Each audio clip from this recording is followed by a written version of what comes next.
दर्शकबिन स्वागत छ। 2079 सालको प्रतिनिधि सभा चुनाव त्यसै गरी प्रदेश सभा चुनाव मुखमै छ। धेरैजनाले कसले जित्छ, को आउँछ र देशको मुहार फेर्ने व्यक्ति को हुन्छ भनेर सोचिरहेको अवस्था छ र धेरैले अहिले पछिल्लो समय स्वतन्त्र उम्मेदवारहरूलाई जिताउने अभियान चलाइरहेका छन्। यो देशमा हामीले विगतमा पनि देख्यौँ, केही व्यक्तिहरू स्वतन्त्र उम्मेदवारका रूपमा धेरै चर्चामा आए। जसरी धरान आयो, जसरी काठमाडौँ आयो, हामीले देख्यौँ उनीहरूले गरेका काम प्रगतिहरू पनि हामीले देख्यौँ र एउटा लहर छाएको छ कि वास्तवमा स्वतन्त्र उम्मेदवार आयो भने देशको मुहार फेरिन्छ भनेर धेरैले कल्पना पनि गरेका छन्। धेरैलाई हामीले धेरैचोटि हेऱ्यौँ, यो पल्ट स्वतन्त्रलाई हेरौँ भनेर विगतमा स्थानीय चुनावमा हेरेका जनताले यो पल्ट पनि स्वतन्त्रलाई हेर्छन् कि हेर्दैनन् यो हामीले हेर्न बाँकी नै छ। तर अहिले देशमा धेरै ठाउँमा उठेका स्वतन्त्र उम्मेदवारहरूमध्ये कसलाई छान्ने भन्ने जनतामा अन्योलता पनि होला। यसै बिचमा आज हामीले दुईजना व्यक्तित्व लिएर आएका छौँ। यहाँहरूले फ्रेममा देखि नै राख्नु भएको छ राधेश्याम खड्का, जो राधे नामले चिनिनुहुन्छ र उहाँ उम्मेदवारको हिसाबले मात्र चिनिनुहुन्न, समाज सेवामा विगत लामो समयदेखि धेरै नाम चलिरहेको छ उहाँको। कोरोना कालमा अक्सिजन बाँड्ने व्यक्तित्वका रूपमा उहाँ परिचित व्यक्तित्व हुनुहुन्थ्यो र यतिखेर प्रतिनिधि सभा ललितपुरबाट क्षेत्र नम्बर 3बाट स्वतन्त्रको उम्मेदवारी दिनुभएको छ र टोपी चिन्हमा उहाँ अगाडि बढ्नु भएको छ। राधेश्यामजीलाई स्वागत गरेँ यहाँलाई। हस्, नमस्ते, धन्यवाद। त्यसै गरी अर्को व्यक्ति हामीसँग हुनुहुन्छ फ्रेममा, यहाँहरूले देखि नै राख्नु भएको छ विनोद कुमार सैबुले, जो स्वतन्त्र उम्मेदवार प्रदेशतर्फ हुनुहुन्छ। ललितपुर क्षेत्र नम्बर 3-2 को तर्फबाट उहाँ पनि समाज सेवाकै रूपमा अगाडि आउनु भएको छ र हामी कुराकानी उहाँहरूसँग गर्नेछौँ किन, के का लागि र के कारणले, के उद्देश्यले चाहिँ यहाँहरूले चाहिँ प्रतिनिधित्व गर्नुभयो अथवा उम्मेदवारी दिनुभयो भन्ने हिसाबमा कुराकानी गर्नेछौँ। र विनोद कुमार, यहाँलाई पनि स्वागत छ। धन्यवाद। पक्कै पनि पहिला म राधेश्याम खड्काजीबाट जान चाहेँ। उम्मेदवारी दिनुभयो, समाजसेवा त गरि नै राख्नु भएको थियो, के का लागि, किन र के अपेक्षाका साथ दिनुभयो? अब यो नेपालको अहिलेको राजनीतिक वितृष्णा सबैलाई जगजाहेरै छ होइन, जगजाहेरै छ। त्यो एउटा विषय त त्यो भइहाल्यो। अहिले स्वतन्त्रताको लहर र रहर दुवै छ। त्यो राजनीतिक वितृष्णाले म पनि अछुतो रहन सकिनँ। र अर्को विशेष कारण चाहिँ अहिले पनि नेपालका जनताहरू अचेत अवस्थामै भएको मैले देख्ने गरेको छु। किनभने हाम्रो गणेश मानजीले भने जस्तै भेडा प्रवृत्तिको नेचर एउटा हाम्रो मतदाताहरूमा देखिन्छ। यदि त्यो खालको नेचर, त्यो खालको प्रकृति नहुने हो भने यस्तो खालको निर्वाचनमा हामी जस्तो भोटर्सले भाग लिन पर्ने आवश्यकतै पर्दैन थियो। किनकि हामी भनेको त पहिला कङ्ग्रेसलाई, कहिले एमालेलाई, कहिले माओवादीलाई भोट हाल्ने भोटर्स, मतदाता हो नि त। तर योपालि हामी आफै नै यो निर्वाचनमा भाग लिन पर्यो, निर्वाचनमा उठ्न पर्यो। त्यसको विशेष कारण चाहिँ जनताहरू, मतदाताहरू अचेत भएको कारणले नै हो। उहाँहरू यदि सचेत भएर उहाँहरूले मतदान गरिदिएको भए हामी उठ्ने अवस्था उठ्न पर्ने अवस्था आउँथेन। तपाईँले अचेत मतदाता भन्नुभयो, अचेत मतदाताले तपाईँलाई चुन्लान् भन्ने के ग्यारेन्टी रहला र होइन? हजुर, अचेत जनता भन्नुभयो, अचेत जनताले तपाईँलाई नै चुन्लान् भन्ने के ग्यारेन्टी भयो? त्यही त, त्यो सचेतना दिनको लागि। जस्तो कि जितेर खराब कर्म गर्नेलाई होइन, हारेर पनि असल कर्म गर्नेलाई तपाईँले भोट दिँदा तपाईँको मत खेर जाँदैन भन्ने विशेष उद्देश्य लिएर हामी यो निर्वाचनमा आएका छौँ, उठेका छौँ। किनकि खराब कर्म गर्नेहरूलाई नै मान्छेहरूले जित्छ भन्नेलाई मात्रै नेपालीहरूले भोट दिन्छ। राम्रो काम गरेर चाहिँ हार्छ भने पनि त्यो राम्रो काम गर्नेले दिनु पऱ्यो नि। एउटा खराब कर्म गर्नेले सधैँ जितिरहेछ। प्रधानमन्त्रीको लागि प्रधानमन्त्री भइरहेछ मान्छे, एकचोटि, दुईचोटि, तीनचोटि मात्रै होइन, धेरैचोटि सांसद पनि भइरहेछ। त्यस्तै नेताहरूले गरेको छैन भन्ने देख्दै पनि त्यो जनताले किन दिन्छ त? त्यो भनेको जनता सचेत भएन। त्यही कारणले त्यो जनतालाई सुसूचित बनाउन, मतदान भनेको दान गर्ने हो भनेर चाहिँ त्यो सूचना, त्यो चेतना, त्यो सचेतना जागृत गराउन चाहिँ हामीले चाहिँ यो उम्मेदवारी दिएका। जस्तो त्यो चेतना अथवा त्यो घोषणा चाहिँ के गर्नुभएको छ ताकि तपाईँलाई नै जनताले भोट दिउन्? त्यसको लागि चाहिँ मैले अहिले पनि भने, एउटा असल व्यक्ति, राम्रो मान्छेलाई चाहिँ हामीले मतदान गर्नु पर्यो। ताकि त्यो असल व्यक्ति गएर त्यसले दूरदर्शी नेतृत्वले चाहिँ दूरदर्शी निर्णय गर्न सकियोस्, देशको योजनाहरूलाई चाहिँ एउटा गृह योजनाको रूपमा विस्तृत रूपमा राष्ट्रलाई समृद्ध बनाउने कामहरू गर्न सकोस्, न कि उसको पार्टीको चाहिँ वरिपरिका साथीहरूलाई मात्रै आफन्तवादमा मात्रै हाबी भएर फरियावादमा हाबी भएर त्यस्तो खालको चाहिँ एउटा जुन नेपालको संस्कृतिभन्दा पनि त्यो विकृति छ, त्यस्तो खालको विकृतिलाई विसङ्गतिलाई प्रश्रय नदियोस् भन्ने हेतु हामीले चाहिँ यसरी उम्मेदवार दिन परेको हो। जस्तो पछिल्लो समयमा एउटा अलिकति चर्चित विषय पनि छ, तोसीमा कार्की तपाईँकै निर्वाचन क्षेत्रबाट उम्मेदवारी दिनुभएको छ होइन? जस्तो त्यो क्षेत्रमा त्यो व्यक्तिहरू नेपाली काङ्ग्रेस अथवा नेकपा एमाले लगायतका जुन ठुला पार्टीहरूले उम्मेदवारी त दिनुभएकै छ, तर सबै चर्चित पात्रहरूको बिचमा तपाईँले उम्मेदवार दिनुभएको छ, कतिको सफल हुनुहुन्छ जस्तो लाग्छ तपाईँलाई? अब हाम्रो त यस्तो छ, सबै साथीहरू अहिले के भन्नुहुन्छ, तपाईँ चुनावमा लड्दै हुनुहुन्छ, तपाईँ चुनावमा लड्दै हुन्छ, हामी चुनावमा लड्दैछु भन्दैछन्। तर वास्तवमा चुनावमा हामी त पहिलाका साथीहरू लड्नुभयो होला, अहिले पनि कतिपय नेताजीहरू लड्नुभयो होला, हामी लडेका होइनौँ, हामी उठेका हौँ। यो निर्वाचनमा हामी उठेका हौँ, लड्ने होइन उठ्ने हो, हार्ने होइन जित्ने हो भन्ने विशेष उद्देश्य लिएर हामी आएका छौँ। अब हाम्रो क्षेत्रमा ठुला दुई पार्टी पनि छन् गठबन्धनसहित, त्यसै गरेर अब अहिले तपाईँले नाम लिएको साथीहरू पनि बहिनीहरू पनि हुनुहुन्छ, मेरै छिमेकी हुनुहुन्छ, ठुला पार्टीमा पनि मसँगै पढ्ने सहपाठीहरू नै चाहिँ निर्वाचनमा आइरहनु भएको छ। मलाई पनि चारवटा दलले चाहिँ चारवटा पार्टीले चाहिँ राम्रै पार्टीहरूले चाहिँ तपाईँ प्रतिनिधि सभा सदस्यमा उठिदिनुहोस्, टिकट लिइदिनुहोस् भनेर मलाई अफर पनि गर्नुभएको थियो। मैले योपालि पार्टीमा होइन स्वतन्त्र नै भएर हामी अगाडि बढ्नुपर्छ, किनकि स्वतन्त्र व्यक्ति को योजना पनि स्वतन्त्र नै हुन्छ। त्यो योजना भनेको पार्टीको योजना पनि हुँदैन, मेरो त्यो एजेन्डामा पनि देख्न सकिन्छ।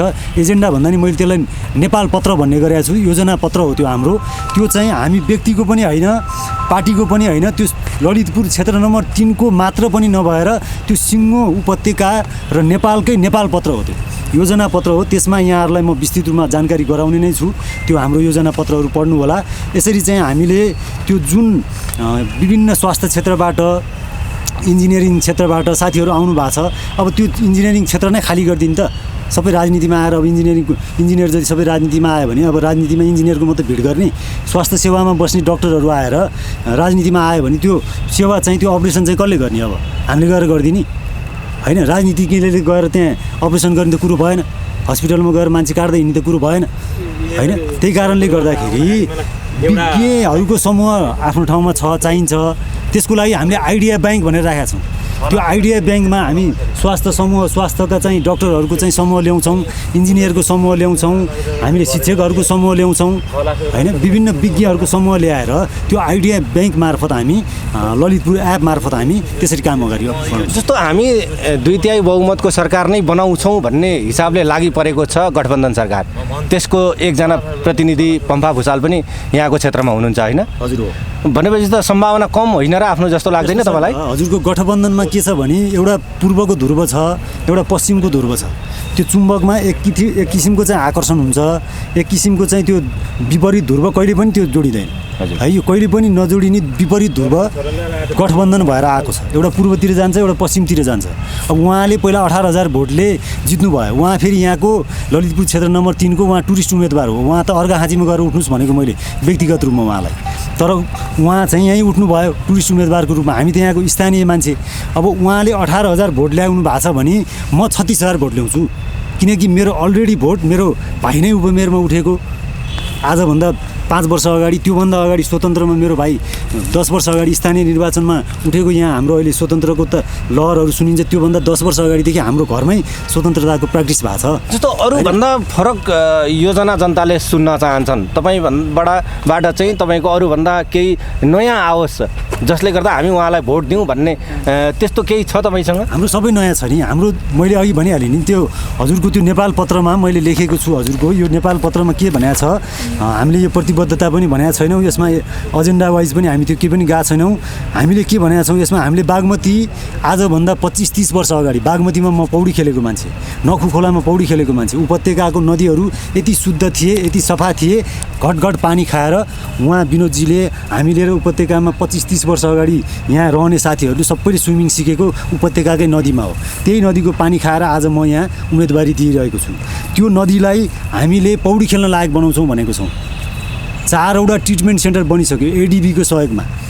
त्यसको सुन्दरी घाटसम्म टियुको अपोजिट जलपोखरीसम्म तपाईँको ढलहरू ठुला तपाईँको घर जत्रा ढलहरू हालिसकेको छ होइन। त्यसपछि तपाईँको 0.5% घर जग्गा कर मालपोतले उपत्यकाको सबै मालपोतले नदी सुधारको लागि 0.5% ट्याक्स लिन्छ। त्यो ट्याक्सले मात्रै पनि हामीलाई त्यो बनाउन पुग्छ। हामीले उपत्यकाका प्रत्येक नदीहरूलाई बागमती मात्रै नभइकन के अरे हाम्रो नखु खोला लगायतलाई जलमार्ग बनाउन सक्छौँ। त्यसको किनारमा हामीले फलमार्ग, कागती मार्ग, अम्बा मार्ग, उखु मार्ग, केरा मार्ग बनाउन सक्छौँ। सँगसँगै पदमार्ग बनाउन सक्छौँ। साइडमा साइकल ट्र्याक बनाउन सक्छौँ। त्यो सँगै हामीले स्मोकिङ जोन बनाउला, मैत्री पार्क बनाउला। मैत्री पार्क भने कस्तो पार्क? त्यहाँ चरा पनि आएर बस्न सक्छ, युवा युवती आएर बस्न सक्छन्, वृद्धहरू आएर बस्न सक्छन्, बच्चाहरू आएर बस्न सक्छन्। त्यस्तो खालको त्यो ग्रिन बेल्टमा मैत्री पार्क बन्छ। त्यस्तो खालको कन्सेप्ट हामीले ल्याएका छौँ। बागमतीलाई हामीले शुद्ध बनाउँछौँ। त्यसै गरेर हामीले तपाईँको चाहिँ अहिले जहाँ गए पनि लाइन बस्नुपर्छ, लाइन बस्ने सिस्टम छ। त्यो लाइन बस्ने सिस्टमलाई हटाउनलाई हामीले एक द्वार प्रशासन भने जस्तै तपाईँको चाहिँ त्यो हेल्प डेस्क एउटा बन्छ। त्यहाँ गएर हामीले चाहिँ त्यो हाम्रो फाइल राखिदिएपछि त्यो फाइल अटोमेटिकली त्यही अफिसले नै त्यसलाई अगाडि बढाउँछ र फलानु दिन तपाईँ आउनुहोस् भनेपछि त्यसरी चाहिँ हामीले फलो गर्छौँ। त्यसरी चाहिँ एकद्वार प्रणाली पनि हुन्छ। हामीले निर्वाचित जनलोकपालको कुरा गरेका छौँ। व्यवस्थापिका, न्यायपालिका, कार्यपालिकाको नियमनको लागि हामीले जनलोकपालको पनि व्यवस्था गरेका छौँ।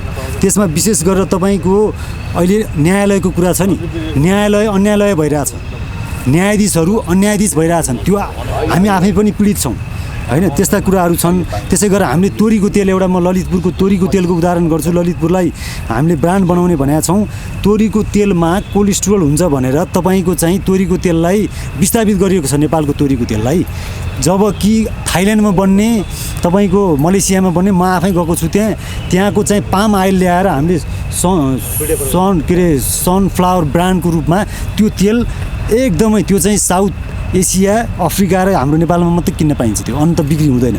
त्यस्तो स्वास्थ्यलाई हानि गर्ने तेल एडभर्टाइज गरेर हामीले त्यस्तो तेल जो चाहिँ स्वास्थ्यको लागि खानु हुँदैन त्यो तेल खाइरहेछौँ। अब त्यस्तो तेललाई विस्थापित गरेर हामीले त्यो तोरीको तेल जस्तो चिजहरूलाई हामीले चाहिँ त्यसलाई स्थापित गराउनेछौँ। हामीले जीवन्त सङ्ग्रहालयको कुराहरू छ, कृषियोग्य भूमि घोषणा गर्ने कुराहरू छ, फास्ट्यागको कुराहरू छ। त्यसै गरेर तपाईँको हामीले खाना नयाँ औषधि भनेर एउटा कार्यक्रम ल्याएका छौँ। ORA भन्ने एउटा प्रोग्राम छ, 1 रुम अपार्टमेन्ट भन्ने। काठमाडौँ अति कङ्क्रिटको जङ्गल भयो। त्यो जङ्गललाई सहरलाई व्यवस्थित गरौँ र गाउँलाई गाउँै बनाऊँ, गाउँलाई सहर नबनाऊँ। गाउँलाई तपाईँको सर्वसुलभ गुणस्तरीय शिक्षा, गुणस्तरीय स्वास्थ्य, सर्वसुलभ रोजगार भयो भने गाउँलाई गाउँै बनाउँदा भइहाल्यो नि, किन चाहिँ सहर बनाउनु पर्यो? त्यही कारण सरकारले नै एउटा रुम चाहिँ यहाँका स्टुडेन्टहरू आउँछन्, कतिपय साथीहरू उहाँले किन्न पनि सक्छन् अथवा रेन्टमा पनि बस्न सक्छन्। जस्तो महत्त्वपूर्ण मुद्दाहरू त तपाईँका यिनै भए होइन। जस्तो अब तपाईँ स्वतन्त्र उम्मेदवारको हकले उठ्नु भएको छ। विभिन्न स्वतन्त्र उम्मेदवारहरूले विगतमा पनि जितेका छन्। काठमाडौँकै बालेन शाह पनि छन् होइन, हर्क साम्पाङ जसले जितेका छन् र बहुचर्चित पनि छन्। उहाँहरूको समर्थन पनि तपाईँहरूले पाएर उठ्नु भएको कि आफै उठ्नु भयो? उहाँहरूको समर्थन त अब राम्रो कामको लागि त सबैको समर्थन छँदै नै छ होइन। अब यहाँहरू जस्तो मिडियाको समर्थनले पनि हामीलाई धेरै नै ऊर्जा दिने गर्छ। किनकि अब मेरो चुनाव चिन्ह छ छत्रे टोपी, जबकि निर्वाचन आयोग स्वतन्त्र मैत्री नै छैन। 15-20 दिनमा हामीले कहाँ मात्रै प्रचार गर्ने?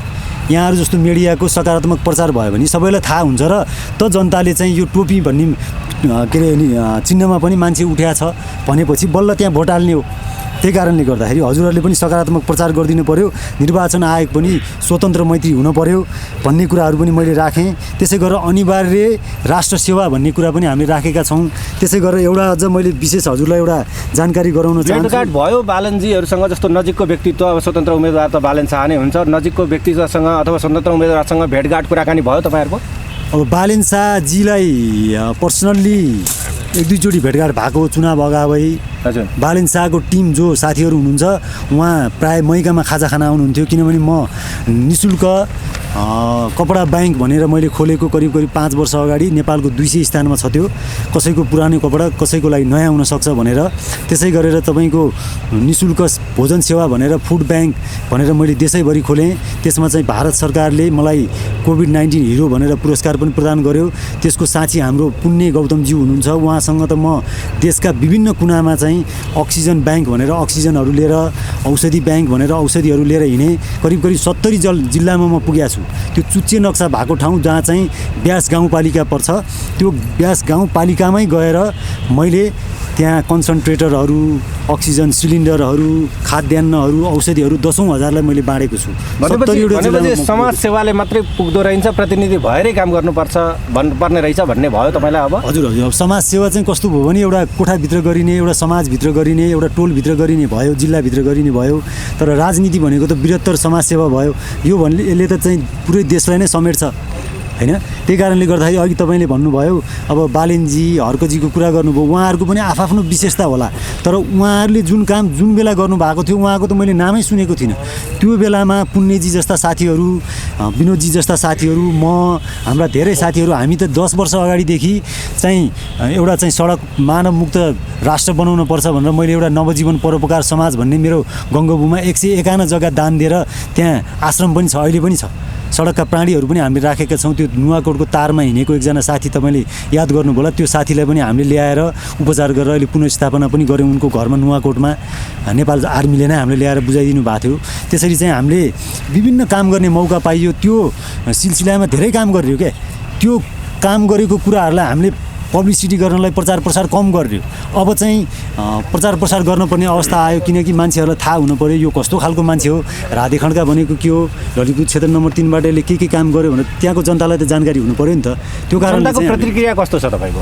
अब अहिले त अब म व्यक्तिगत रूपमा आफै उठाए भन्दा पनि, सो घोषणा भन्दा पनि जनताहरूले तपाईँ जतिको समाजसेवा गर्ने मान्छे, तपाईँ जति अभियान चलाउने मान्छे, एउटा राजनीतिक शुद्धिकरण महाअभियान भनेर 10औँ वर्ष अगाडिदेखि राजनीतिमा शुद्धिकरण हुनुपर्छ, सुशासन हुनुपर्छ, सदाचार हुनुपर्छ भनेर लागेको मान्छे आउनुपर्छ भनेर साथीहरूले भनेको कारणले म यसरी उठेको हो।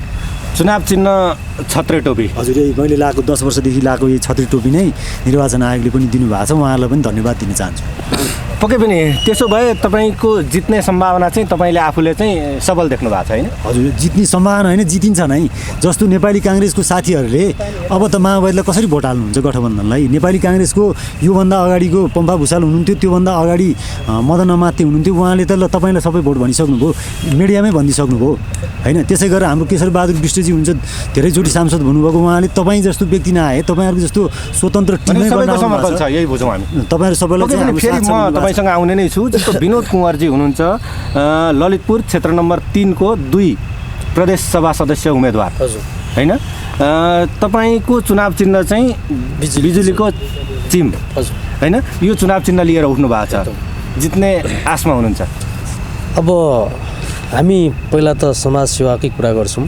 हामी समाजसेवा, मेरो विगत 2 दशकदेखिको लामो समाजसेवा सैगो भैँसी पार्टी, मेरो जुन अहिले 18 नम्बर वडा, जुन अहिले मन्त्री क्वार्टर पनि सँगसँगै त्यहाँ बनिरहेछ, त्यो आसपासमा हामीले जति पनि समाजसेवा गर्ने क्रममा म आफै पनि अगाडि बसेर मेरो समाजसेवाको जुन मैले समाजमा दिएको योगदानहरूमा शिक्षा, स्वास्थ्य, खेलकुद, मनोरञ्जन हरेक विधामा छन्।